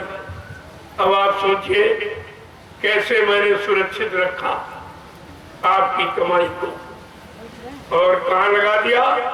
नैमिषारण्य की तपोभूमि खरीदी, तपोभूमि खरीद ली गई। और यही विचार है कि आप सब लोग 88,000 ऋषियों की तपोभूमि को ले लो, क्योंकि आगे ये परिवार सब वही जा रहा। अब तो बहुत गिनती नहीं रही है, ये सब बेचारे इधर से हटके सब उधर जा रहे हैं, क्योंकि उधर काम दिखाई दे रहा। यहाँ दाम भी लिया जा रहा, काम कुछ नहीं। उधर दाम भी नहीं मांगा जा रहा, काम आपका करके दिखाया गया। यही तो समय की महिमा है कि मैंने 1 रुपया किसी से कभी नहीं मांगा और काम आपका कर दिया। जो आपने श्रद्धा सेवा भाव में दिया, मैंने उसको उधर वैसे ही लगा दिया। और ऐसे नहीं, उसको भी आदेश में लगाया। वो आदेश आपने सुना नहीं है। जब 10 जुलाई से 23 जुलाई तक 1997 में गुरु पूर्णिमा का कार्यक्रम बाबा जी ने नैमिषारण्य की तपोभूमि पर किया, नदी के उस पार। और आखिरी दिन क्या कहा था, जो प्रेमी गए होंगे तुम फिर से याद कर लो। आखिरी दिन क्या कहा था, बच्चा ये 88,000 ऋषियों की तपोभूमि है, यहीं से सतयुग के अंकुरण निकलेंगे। क्या अंकुरण आसमान में निकलेंगे? अरे सबका आधार जमीन ही है। मथुरा में कभी नहीं कहा कि मथुरा में सतयुग का अंकुरण निकलेंगे, वो तो नैमिषारण्य में कहा था। 97 में याद कर लीजिए वचनों को, मैंने उन्हीं वचनों का पालन किया। नैमिषारण्य में आपके लिए भूमि तैयार किया। धीरे धीरे धीरे धीरे जैसे जैसे आप सेवा दे देते हो, मैं तो वहीं लगा देता हूँ। मैं क्या करूँगा, हमें तो कोई जरूरत है, मेरे पास कोई खर्चा नहीं। तो जब से आया हूँ आप क्या, कोई फल फ्रूट मेवा, कोई दूध मक्खन मलाई कुछ, कोई मीठा मीठा कुछ, बहुत सीधा सारा सूखा रूखा भोजन करता हूँ। वो भी 1 रोटी दोपहर 1 शाम, बाकी हमारा कोई खर्चा नहीं। जो आप देते हो सीधे वहीं पर लगा रहा। और यहाँ इनसे आपने पूछा नहीं कभी कि 60 साल बाबा जी के हाथ में जो मथुरा में सेवा पकड़ाई, वो सेवा कहाँ चली गई, उसका क्या हुआ। यानी पहले का हिसाब नहीं लिया और वर्तमान में अभी देते चले जा रहे हो। मैं देने के लिए मना नहीं करता, मैं तो कहता देकर जरूर पूछो कि हमारा लगा था। उसे देखो कि तुम्हारी कमाई कहाँ लगाई जा रही, तब तो आपको लाभ मिलेगा। ऐसे फेंक देने से लाभ नहीं मिलेगा। जब लाभ की जगह आपकी दौलत कमाई लगेगी तो लाभ मिलेगी आप। इसलिए अब ये सबके सामने एक प्रमाण होगा, मैं विशाल की तत्व हूँ। अब सबको चिंता हो गई कि हमने तो पहले मथुरा की सारी कमाई बाबा जी की वो भी सब उड़ा दी, सब यानी गंदे खान पान में चली गई, और आज भी प्रेमियों से ले रहे वो भी तुम्हारी उसी में जा रही। तो तुम ये सच्चे अच्छे काम में कब लगाओगे, और तुम लोग सेवा अच्छे काम के लिए कब दोगे? दोनों चीजें तो आपको मैं तो मानता नहीं, मेरा काम नहीं। मेरे गुरु ने मुझे भिखारी बनाया ही नहीं, नामदान दिया, कहा जल्दी से जीवात्मा जगाओ। जब जीवात्मा जाग जाएगी उस महात्मा के कदमों में हिंदुस्तान के लोग अपनी धन दौलत रात पर सब न्यौछावर कर देंगे। ये मांगी जाती भीख और दिया जाती सेवा, जो श्रद्धा से।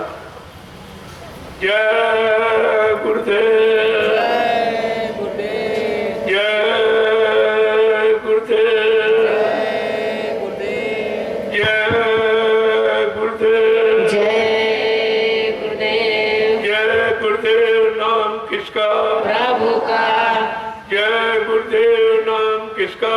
प्रभु का। प्रभु का प्यारा नाम। जय गुरुदेव। जोर से बोले, सब मिल बोले, बोलना होगा, अभी से बोले, दुख दर्द हरेंगे, सब कष्ट मिटेंगे, सुख शांति मिटेंगे, सबके दाता, सबके मालिक, प्रेम से बोलो, ये नाम नहीं इंसान का, ये काम नहीं इंसान का। देखो इस बात का ख्याल ध्यान होना चाहिए। ये जय गुरुदेव नाम प्रभु का, कोई आदमी इंसान का नाम नहीं। और ये नाम अपने आप में क्या वादा कर रहा है, जिन जिन युगों में जो नाम जगाए गए उन नामों ने जो काम नहीं किया वो काम जय गुरुदेव नाम प्रभु का करके दिखाएगा। ये वादा नाम का है। अभी कोई काम हुआ नहीं और जिसने नाम जगाया उसी को कहने मर के चले गए। मेरे काम कौन करेगा? एक काम कौन करेगा? उनसे पूछो कि तुम कलयुग भगा सकते हो, सच्चू ला सकते हो? ये बाबा जी का काम तुम कर सकते हो? तुम्हें भी तो कुछ अकल रखनी चाहिए। परमात्मा ने बुद्धि दी है तो अच्छे सच्चे काम में विचार रखना चाहिए। वो भी तुमने कुछ नहीं किया। कितना भारी नुकसान कर दिया। अब तक पता नहीं ये काम कहाँ तक पहुंचा देता आपको। कितने जीवों का काम हो गया होता और कितने करने की तैयारी कर रहे थे। कितना भारी आपने नुकसान किया। ये सबसे बड़ा आध्यात्मिक नुकसान है। जय गुरुदेव। जय गुरुदेव। अब आप सबके दर्शन के लिए मैं नीचे बैठ जाऊंगा, क्योंकि आप आए हो तो आपका दर्शन करूंगा, आप सबको प्रणाम करूंगा और प्रसाद दूंगा। ये तीनों काम हिंदुस्तान में कहीं नहीं। तुम कहीं चले जाओ तुम्हें कोई प्रसाद देता ही, तुम ही ले जाते हो खरीद के, चाहे पत्थर का देवता चाहे जिंदा, तुम ही जाके डिब्बा पकड़ा देते हो, उसमें से थोड़ा निकाल कर तुम्हें लौटा लेता, बाकी डिब्बा रख लेता। तुमको अपनी तरफ से किसी ने प्रसाद आज तक दिया ही नहीं। मैं वो निशान लोगों के सामने पेश कर रहा हूँ। 9 वर्ष से जहाँ शोभा यात्रा निकली, कल आपने देखा कितना प्रसाद वितरण, कितने गांव में कितने कुंटल लड्डू और फल ये प्रसाद में बट गया। क्या ये काम करके किसी ने कभी दिखाया या कोई दिखा रहा या आगे कोई कर सकेगा? ये तो प्रमाण आपके सामने ही है। कल आपने देखा ग्रामवासियों को किस तरह से उनमें श्रद्धा भाव उमड़ा, कितना प्रेम जगा कि ऐसा तो कोई धरती पर कभी आया नहीं जिसने हमारे घर आकर दरवाजे पर हमको प्रसाद दिया, बुला करके प्रसाद दिया हो। ये कहीं नहीं, यही तो काम, जो काम कहीं नहीं हुआ वो काम करके दिखाया जाए, तभी तो आप मानोगे। इसीलिए बाबा जी ने कहा मैं इसी भारत भूमि पर ऐसा चमत्कार करके दिखाऊंगा जिसको हिंदुस्तान नहीं सारा विश्व नमस्कार करेगा। ये छोटी बड़ी बात है, आपको समझना चाहिए। आज सत्संग की शुरुआत है, सब लोग आ जाए तो सत्संग सबको मिल जाए, ये बेचारे जो नहीं आ पाए वो छूट जाता। इसलिए मैं आज के कार्यक्रम का यहीं पर विराम देना। कोई भूल चूक टूटी गलती कहने बोलने में हो गई हो, आप सब लोग हमें छोटा समझकर हमेशा क्षमा करते रहे। अवसर मौका मिलता रहेगा, आप सबके दर्शन करता रहूंगा, आप सबको प्रणाम करता रहूंगा और आपको ये प्रसाद जो तुम्हारी तमाम बीमारी महामारी कष्टों में काम आएगा वो आपको प्रदान करता रहूंगा। मेरा यही काम है, पूरा हिंदुस्तान जान गया, क्योंकि 9 वर्ष मैंने यही काम करके दिखाया। मैं पहले कह देता मैं भाषण की प्रवचन करने नहीं आया हूँ, जो काम होने जा रहा है उस काम को बताने, उस काम की तैयारी और जो लाभ मिलने जा रहा उसकी भी जानकारी आपको देता हूँ। आगे आने वाली भयानक बीमारी महामारियों का भी परिचय देता। ये जो बीमारी आज है ये सब झूठा प्रचार, कोई बीमारी नहीं, बीमारी कुछ नहीं। ये तो जब सीजन बदलता है तो अक्सर सर्दी जुकाम बुखार किसको नहीं होता।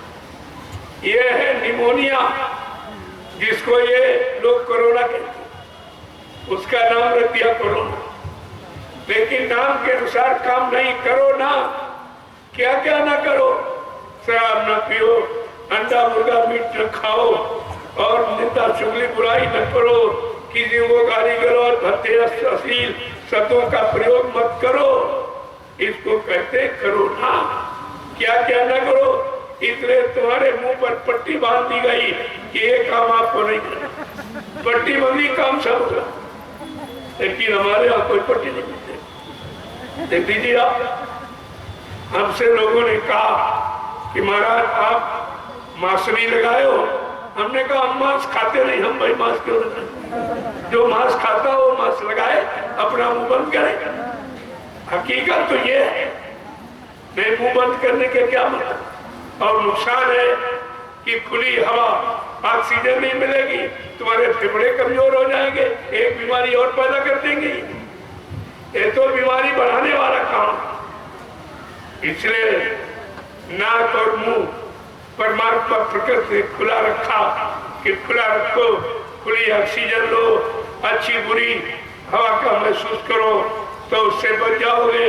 और ये तुम्हारा मुंह बंद कर दिया, वही हवा अंदर की आती जाती बार बार वही अप डाउन कर रही है। उससे लाभ क्या मिलेगा आपको कि फेफड़ों को शुद्ध हवा नहीं मिलेगी, कमजोर हो जाएगी। ये तो एक नई बीमारी पैदा करने वाली है। इसलिए हमारे यहाँ मैं तो कहता भी हूँ, अगर हमारी बात मान लो तो तुमको कुछ करने की जरूरत नहीं। केवल ये भारत भूमि राम की धर्म भूमि, कृष्ण की कर्म भूमि, संतों की योग भूमि है। इस पर से ये गंदा खान पान आप बंद करा दीजिए और जीवों की निर्दोष हत्या है ये बंद करा दीजिए, तो ये बीमारी देश से चली जाएगी। बीमारी कोई है ही नहीं, बीमारी गंदे खान पान और गंदे कर्मों से आती। ये दोनों काम खुले और बाकी सब बंद, क्या मतलब निकलेगा। इसलिए आप वचनों को सुनो, सही सच्चे रास्ते पर चलो। आगे इसी रास्ते की जरूरत है, इन्हीं लोगों की जरूरत पड़ेगी, अच्छे लोगों की, सच्चे ईमानदार चरित्रवान शाकाहारी सदाचारी, इन्हीं लोगों की जरूरत, इन्हीं से परिवर्तन होगा और ये सब भी सुख शांति का काम इन्हीं के द्वारा होगा। जय गुरुदेव, जय गुरुदेव, जय गुरुदेव, जय गुरुदेव, जय गुरुदेव। जय गुरुदेव नाम किसका, प्रभु का, जय गुरुदेव नाम किसका, प्रभु का, प्रभु का प्यारा नाम। सतयुग कौन लाएंगे, कलयुग को कौन भगाएंगे, सच्ची सुख शांति कौन देंगे। जय गुरुदेव, जय गुरुदेव। जय गुरुदेव। अब आपके दर्शन के लिए मैं नीचे बैठ जाऊं, एक एक का दर्शन करूंगा, प्रणाम करूंगा और प्रसाद दूंगा। ये तीनों काम आपके लाभ के। और पर्व कल है, रक्षाबंधन का मतलब कुछ और है। न जानकारी होने के कारण कहां से कहां जाके फंसा दिया और सच्चाई अच्छाई से दूर कर दिया। वो तो कल पर्व है, कल आपको बताऊंगा कि रक्षाबंधन का मतलब क्या है। जय गुरुदेव। जय गुरुदेव। तो आज के कार्यक्रम को यहीं पर बना लिया। कल आप थोड़ा जल्दी आइए। आज तो मैंने ढील इसलिए दी कि थोड़ा मौसम खराब था।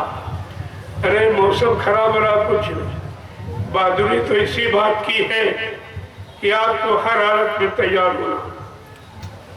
चले तूफान या आंधी, उन्हीं से होड़ लेना है। जलाकर धर्म का दीपक जगत को ज्योत देना है। जय गुरुदेव। जब ये काम करके दिखाना, क्या बरसात, क्या धूप, क्या आंधी, कुछ नहीं। यही तो कुदरत परीक्षा ले रही है, यही परीक्षा। इसी परीक्षा में आपको पास होना और अपना बिगड़ा काम बना देना है। जय गुरुदेव। जय गुरुदेव। अब आप सबके दर्शन के लिए मैं नीचे बैठ, देखो आप मर्यादा में लाइन में खड़े हो। ये भगदौड़ मत करिए। जो सबसे पीछे आएगा उसकी तपस्या मानी जाएगी, उसका लाभ अलग है। इंतजारी का लाभ अलग होता है। और आप इंतजारी न करके भगदड़बाजी कर लेते, इसका क्या मतलब। जब मैं एक से मिल रहा हूँ, एक एक का दर्शन करूंगा, एक को प्रणाम करूंगा, तो आप भगदड़ करो तो काम कैसे होगा। एक लाइन पुरुषों की, एक महिलाओं की। अभी 1.5-2 घंटे मिले रहता हूँ आपसे। नहीं कोई एक कहेगा हम गए थे मिले भी नहीं। अब एक बार की इतने लोगों से मिलना तो बड़ा मुश्किल। तो मैंने एक व्यवस्था बना दी कि आप लाइन से खड़े हो जाओ, हम सबसे मिलेंगे। सब कोई नहीं कह सकता हमसे मिले, क्योंकि हमारी दृष्टि में कोई गरीब अमीर, कोई छोटा बड़ा, कोई पढ़ा लिखा अनपढ़, कोई हिंदू मुसलमान, कोई स्त्री पुरुष, ये हमारी दृष्टि में नहीं। मैं केवल एक जीवात्मा को देख रहा हूं, वो इन्हीं मनुष्य खोल में बैठी। मैं उसी को प्रणाम करता हूँ, उसी को मना रहा हूँ कि जल्दी से मान और चल अपने घर को, तेरा घर यहाँ नहीं है। जय गुरुदेव।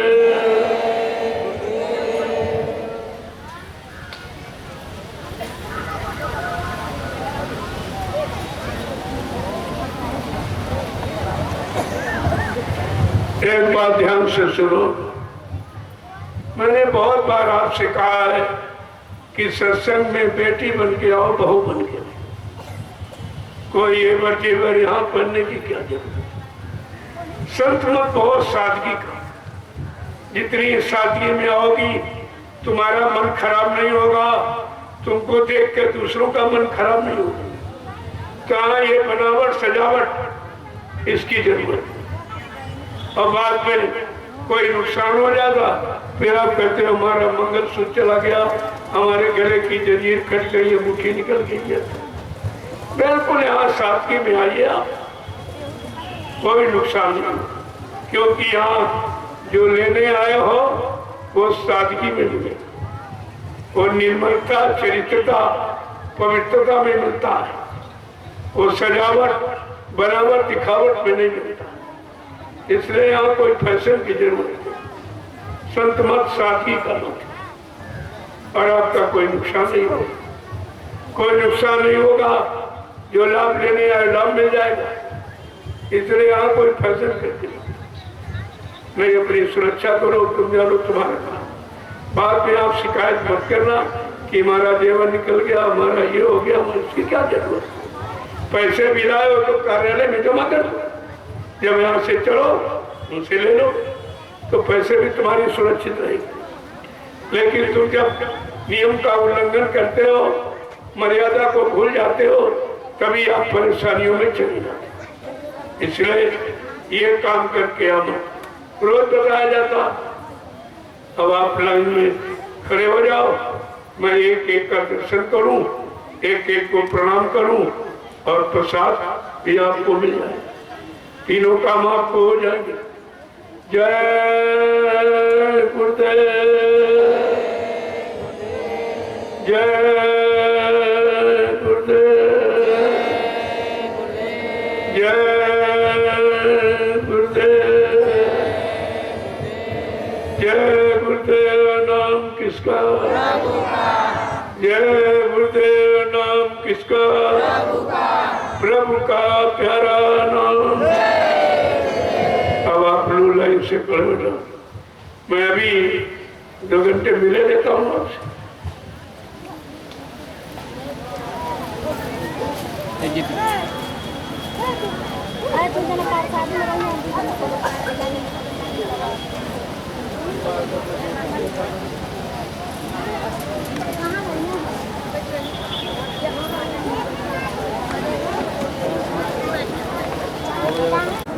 All right.